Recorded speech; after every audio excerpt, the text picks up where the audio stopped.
Salut tout le monde, j'espère que vous allez bien. On se retrouve, comme vous l'avez sans doute vu, pour une vidéo achat manga quand même assez conséquente, avec là-dedans une série qui est très rare, hein, faut se le dire. Acheter des séries rares, c'est vraiment pas courant de ma part. Donc si la vidéo t'a plu, n'hésite pas à laisser un pouce bleu et n'hésite pas à t'abonner à la chaîne si c'est pas déjà fait. Vraiment, on va commencer cette vidéo avec quelque chose que moi je trouve quand même assez vraiment bien beaucoup exceptionnel, pour vous dire à quel point ça n'arrive jamais. Clairement je pense que ça n'arrive jamais. Vous devez savoir que récemment il y a eu le festival d'Angoulême, je pense que vous connaissez tous le festival d'Angoulême.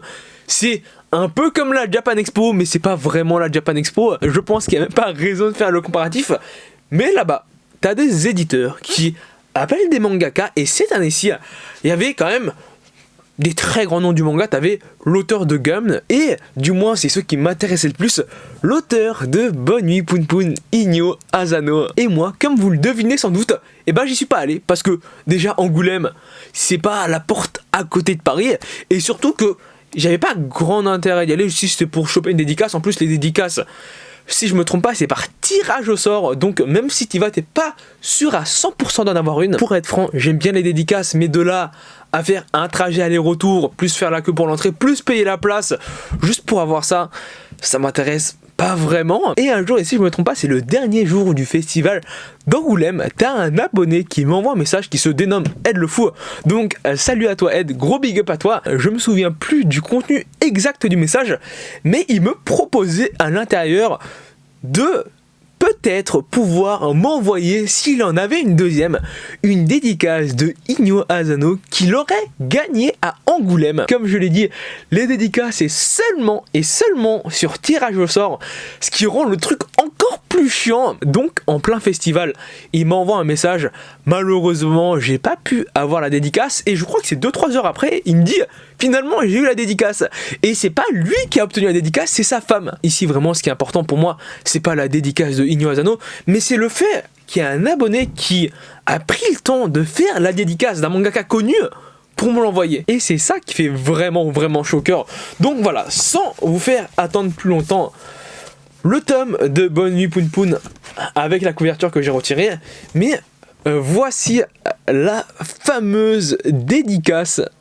Et il m'a glissé un petit mot à l'intérieur. Donc bonjour Alex, je suis très heureux de t'offrir ce petit moment de notre voyage à Angoulême 2020. Il était fait par Inyo Asano en personne le jeudi 30 janvier lors de sa première dédicace. Donc toute cette phase, il m'explique un peu 2-3 trucs. Et merci encore pour tes vidéos. À bientôt. Là il y a son prénom, mais on va l'appeler Ed le Fou. Donc un grand merci à lui. Et ça c'est un volume 1 de Bonne Nuit Poun que je vais chaudement garder dans ma collection. Je ne vais pas vous faire attendre plus longtemps, on va directement commencer avec le cœur de la vidéo. J'ai acheté l'intégralité du manga Banana Fish, les 19 volumes. Je vous montre la couverture, mais vous pouvez clairement voir sur le dessin que c'est un manga quand même assez vieux. C'est noté vraiment un tout petit ici, mais la série a commencé en 1986 et ça a été édité en France quand même beaucoup plus tard, en 2002. Je vous montre rapidement la couverture de quelques autres volumes. Ça pour vous dire, avant même d'acheter le manga, je n'avais aucune idée que la série était rare. La raison est en soi assez simple, c'est un manga qui a pas vraiment percé à l'époque, c'est rare, donc ça se trouve pas facilement d'occasion non plus. Quand tu vois le style graphique, même si je l'avais trouvé sur internet, c'est pas une série que j'aurais lu en priorité. Forcément quand tu cumules les points négatifs de pourquoi j'ai pas lu la série, c'était pas étonnant que je ne connaissais pas la série avant. Mais un jour une connaissance m'a dit ouais, Banana Fish c'est un manga super rare, et je suis tombé dessus, donc je me suis dit bon, pourquoi pas les acheter, on verra ce que ça vaut. Surtout qu'il y a une adaptation animée qui est venue il n'y a pas très longtemps. Mais à ce qui paraît, la série est tout bonnement incroyable, donc faudrait sans doute que je les lise. Si je me trompe pas, c'est du thriller, et quand on regarde la couverture du tome 1, c'est pas vraiment étonnant, mais c'est une sorte d'énigme. En fait, il y a un mystère qui plane et on doit essayer de résoudre le mystère, quoi. Je vous remonte rapidement la série, surtout qu'ils sont quand même en très bon état, parce que la série date quand même d'il y a assez longtemps, comme vous avez pu le voir, et puisque c'est Panini, la plupart des tomes sont clairement en rupture de stock. Ensuite, j'ai acheté le volume 1 du manga Stop Ibarikun. Je pense que ça se voit un peu, mais le manga est encore neuf sous blister. Honnêtement, faut se le dire, le manga est quand même très très cher, 18 € pour ce format là qui est pas spécialement grand, qui est pas spécialement beau, qui n'a pas de couverture, qui a pas un papier glacé. C'est quand même très très cher, surtout que quand on compare avec l'édition de Blame, hein, après on va pas tout comparer à Blame, mais c'est actuellement en rapport qualité-prix le meilleur format possible. Regardez, la Perfect de Blame ça coûte 15 €, il y a une couverture, quand on compare la taille et l'épaisseur, il y a quand même une sacrée différence, et ça c'est moins cher que ça, de 3 € quasiment. Sinon, pour avoir un autre type de comparaison, ici la Perfect de Dragon Ball, je pense que quasiment tout le monde connaît, c'est du papier glacé, il y a quelques pages en couleur comme vous pouvez le voir à l'intérieur, et voilà, il y a une couverture, c'est du papier un peu glacé, mais c'est pas vraiment le cas. Sur le format ça ressemble beaucoup, sur l'épaisseur je suis d'accord que c'est un peu plus fin, mais c'est pas la mort non plus, et ça vaut 10,75 €, 18 €, 10,75 €. Après c'est une série en 2 volumes, et je l'ai acheté parce qu'il y avait le mangaka qui venait en France, donc j'ai demandé la dédicace, mais je me suis dit, c'est un manga d'époque, qui est réimprimé aujourd'hui. Ça, pour vous dire, au Japon, c'est édité de 1980 à 1983. Donc, ça a été édité en France quasiment 20 ans après. J'ai lu le synopsis, c'est une histoire quand même assez perchée. Si vous voulez, ça nous raconte l'histoire d'un jeune homme qui a perdu sa mère. Donc, il va chez un oncle, quelque chose comme ça. Et son oncle est un yakuza. Il veut se barrer, sauf que il y a quelques jolies filles, donc il reste. Et il tombe un peu amoureux de Hibariken. Sauf que c'est un garçon qui se travestit en fille. C'est un peu dans le même délire que Dr. Slump, c'est des petits sketchs assez drôles. Donc, voilà, n'hésitez pas à découvrir la série si vous aimez bien les mangas rétro. On suit ensuite avec les mangas que j'ai reçus des éditions Pika. Il y a tout d'abord le manga Uchikimo. Alors ça, honnêtement, je suis pas fan de sport, je m'attendais à rien du tout du truc. Pour vous montrer un peu la couverture, je pensais que même le dessin serait pas incroyable. Je m'attendais vraiment à rien du truc, donc quand ils me l'ont envoyé, je me suis dit, est-ce que ça va vraiment me plaire? Et le volume 1 m'a honnêtement quand même bien botté. Pour vous faire un résumé très très simple du manga, en fait le personnage principal est petit et se fait un peu martyriser au lycée. Et en fait par une série d'événements qui est, je trouve, très très bien marquée, se met au judo. Je vous montre la première page du manga. Je suis pas trop fan du chara design du personnage principal, mais il y a du détail comme vous pouvez le voir. J'ai tout de suite été un peu plus convaincu de la série quand j'ai vu qu'il y avait un personnage féminin, et dans les 20 premières pages il y avait une scène qui m'a particulièrement fait plaisir. Quoi demander de plus qu'une petite scène avec des sous-vêtements? J'ai vraiment bien aimé le tome 1, que ce soit sur les combats ou sur la phase un peu de développement personnel de la personne qui cherche un peu. Et je vous cache pas que le fait qu'il y ait un personnage féminin, même si elle n'est pas omniprésente, on la voit quand même assez souvent.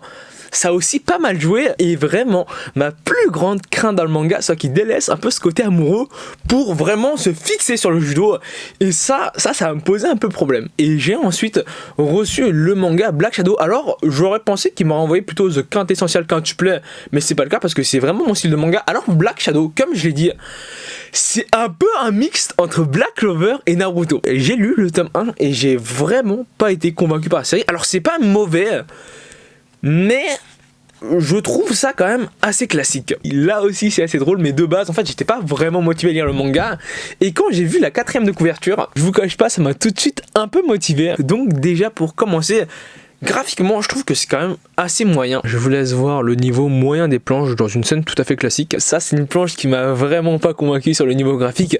C'est le gros plan du village, je vous laisse voir, mais moi je trouve pas ça très convaincant. Je vais vous résumer un peu le truc pour que vous compreniez. En fait on est dans un monde magique, et le personnage principal est le fils d'un paladin. Les paladins, c'est un peu les Hokage du manga. Et là, c'est un peu le délire de Boruto. Mais en fait, le fils vit un peu à l'ombre de son père. Et dans le volume 1, il vient à prouver que lui, il peut se surpasser et devenir aussi bon que son père. Vraiment, là, je simplifie pour pas spoiler. C'est beaucoup plus complexe que ça. Il y a des scènes dans le premier volume qui m'ont donné un peu des sensations. J'ai cru frémir. Mais globalement, le volume 1, moi je le trouve pas très très bon. Clairement dans le manga il y a des idées intéressantes, ça reprend vraiment toutes les bases du shonen neketsu, mais je trouve que l'auteur a du mal à rendre certaines scènes qui sont quand même assez importantes stylées. Ça c'est une série que je conseillerais pas à des gens qui ont déjà pas mal d'expérience de lecture, mais si vous venez de commencer le manga, et je sais que c'est le cas de pas mal d'entre vous sur la chaîne, ça peut être une bonne porte d'entrée. Ensuite on va parler de quelque chose qui ne m'était encore, je crois, jamais arrivé. J'ai acheté le tome 28 de Black Butler, mais en double. Donc je l'ai 2 fois. Dans le volume 22 il y avait quelque chose d'offert. Alors je sais pas ça s'appelle comment. On va dire que c'est un ex libris, mais je pense pas que ce soit vraiment le cas. honnêtement, en voyant des images comme ça, on a du mal à s'imaginer qu'il n'y a pas de yaoi dans la série. Mais un abonné m'a confirmé dans l'ancienne vidéo Achat Manga, parce que j'avais acheté le volume 27 et 25, que non, il n'y a pas de délire yaoi. Donc je vais vous faire confiance. Ensuite, là, c'est assez drôle parce que je sais pas si la plupart de vous s'en souviennent. Je pense que ceux qui ont regardé la vidéo s'en souviennent un minimum. En fait, j'avais dit dans une vidéo que j'allais vendre le manga Killer 25, les volumes 1 à 5. Et s'ils sont toujours là, c'est que j'ai pas réussi à me résigner à les vendre parce que j'ai acheté le dernier volume, le volume 6. Je me suis dit peut-être que avec le volume 6, le manga aura peut-être une vraie fin, une bonne fin, et que finalement je vais décider de garder la série, que j'aurais regretté de l'avoir vendue. J'ai lu le volume 6 et j'ai vendu la série. En vrai, le volume 6 rattrape un peu la série, mais ça la rend pas bonne au point que je puisse la garder dans ma collection. Donc un manga moyen où on aura attendu quand même plusieurs années pour avoir la fin. On continue avec une série, je sais que vous savez que ça me tient à cœur, c'est le manga Bakemonogatari, le volume 5. Alors, je suis pas fan des couvertures masculines, mais la couverture est réversible. Mais même la couverture réversible, elle est pas exceptionnelle, je trouve. Faut rendre à César ce qui appartient à César. Elle est clairement très très belle. Mais si ça n'avait été qu'un personnage féminin, j'aurais plus apprécié. Sinon, le niveau du manga en dessin est juste stratosphérique. Vraiment, sans rigoler, je suis tombé sur cette planche strictement au hasard. Mais je vous laisse voir par vous-même. Clairement, le mec, c'est un génie du dessin pour moi. Et je l'ai dit dès la sortie du tome 1 du manga, si O-Great avait fait un nouveau manga édité en France, même si ce n'était pas Bakemonogatari, j'aurais acheté. Et si Bakemonogatari avait été édité en France et que c'était pas dessiné par O-Great, j'aurais quand même acheté. Donc là, c'est un 2 en 1, forcément que je les achète. Ensuite, je pense toujours de la qualité. J'ai acheté le volume 1 du manga Goblin Slayer Years One. Je pense que vous connaissez mon avis par rapport à la série, par rapport au spin-off. Il est très bon. Clairement, si vous aimez bien les mangas style Berserk, Claymore, je vous invite vraiment à découvrir la série. Je vous montre un peu le dessin. Là aussi, la vérité, je le fais pas exprès. Et honnêtement, je vous ai pas montré le pire parce que dans les premières pages, ça part dans le viol de la famille du personnage principal par des gobelins, donc voilà, c'est assez soft quand même. Graphiquement, vous pouvez le voir, pour un spin-off, c'est très bon. Ensuite, toujours une série hyper connue, j'ai un peu complété ma collection du manga Magi. Alors, j'en suis pas loin dans la série, mais j'ai acheté les tomes 19, 20 et 21, sachant que la série est terminée en 37 volumes si je me trompe pas, ce qui est le même nombre de tomes que la série Air Gear. Normalement j'en suis un peu plus loin que la moitié. Alors le manga, honnêtement, je l'ai jamais ouvert. Moi j'ai regardé l'anime à l'époque, je me suis dit l'anime est plutôt bon et le manga termine l'anime, donc on va commencer le manga. On suit avec une série, je vous en ai parlé quand même il y a assez longtemps sur la chaîne, j'avais dit que c'était très bon et je reste sur mon avis, ça reste très bon. J'ai acheté les volumes 2 et 3 de Ragna Crimson. Je trouve vraiment les couvertures de la série quand même assez belles ici. Il y a deux trucs que je dois vous parler dans la série. Tout d'abord, en fait, sur la 4ème de couverture, c'est écrit à chaque fois le nouveau fer de lance de la Dark Fantasy. Et ça, sur chacun des volumes, voilà, c'est noté en gros ici. Et je suis pas vraiment d'accord avec ça. Alors oui, le manga est bien, mais ça fait très shonen. Vraiment, quand vous lisez, je pense que quand on compare un peu à Berserk, c'est quand même un peu plus sombre. Dans le manga, et c'est vraiment pas un mauvais point, mais tu sens que c'est stylé pour être stylé, et ça c'est pas gênant quand tu lis le truc à la lecture. Et je sais pas pourquoi je prends le tome 1 parce que j'ai acheté les volumes 2 et 3. C'est très agréable à lire, ça se lit vite, graphiquement c'est quand même assez bon, moi je trouve que c'est très bon même. Je suis d'accord que sur le détail on a vu mieux, mais l'auteur s'est donné un style à ses planches. Bah, il y a des combats là-dedans qui sont vraiment stylés, t'as des pouvoirs qui sont très puissants, hein, faut se le dire. C'est très personnel, mais en lisant le truc, tu sens que c'est un peu superficiel. J'attends vraiment de voir comment évolue le scénario. Sauf que le truc, c'est que la parution en France, je crois, a rattrapé la parution au Japon. Et le manga Ragna Crimson, c'est un chapitre par mois. Donc, les tomes vont commencer à se faire un peu rares. Là, par contre, ce manga, c'est beaucoup plus des goûts personnels. J'ai acheté le volume 4 du manga World's End Harem. Alors, je sais que je suis en retard par rapport à la parution parce qu'il y a le volume 7 qui est sorti avec le coffret du volume World's End Harem Fantasy. Là-dedans, je vous cache pas, j'achète parce qu'il y a du Eshi. Je ne sais pas si le manga est aussi bon que j'avais l'impression qu'il soit parce que j'avais lu que le tome 1 à l'époque. Mais je pense que je vais être déçu. Mais je vous jure, on ouvre n'importe quelle page du tome, une chance sur deux, on tombe sur une scène avec soit un téton, soit une fille nue. Mais vraiment, Le ecchi est omniprésent dans le manga. J'ai ensuite acheté une série qui m'a fait un peu de l'œil.